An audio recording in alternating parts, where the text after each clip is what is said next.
Don't you notice? Everyone is busy to win in life. These days, technology has become our instrument to build our future and to be innovative. With the advancements of technology, we can access education and knowledge around the world, learn new things and connect with people online. And that's what we are doing. SDG? Have you heard that before? SDG stands for Sustainable Development Goal and also known as Global Goals. It is a goal to global actions found their way back in 2015 by the United Nations to promote environment progressions and economic growth.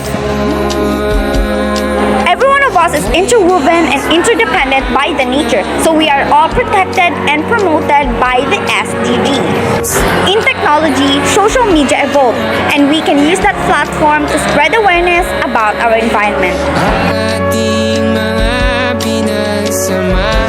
With the passage of time, our environment is getting worse, and we are responsible for that. As a student, you can help to make a change and to cooperate with a global goal. An action for climate change and life on land can be achieved by simply planting some plants.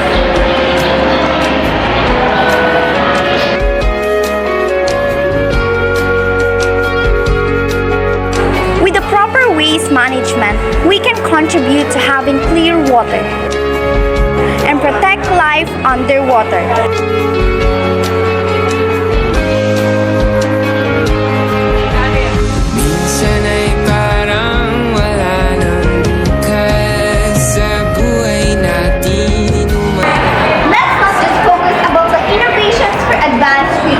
We must also be aware about the innovations we can make to save the nature. Let's make sure that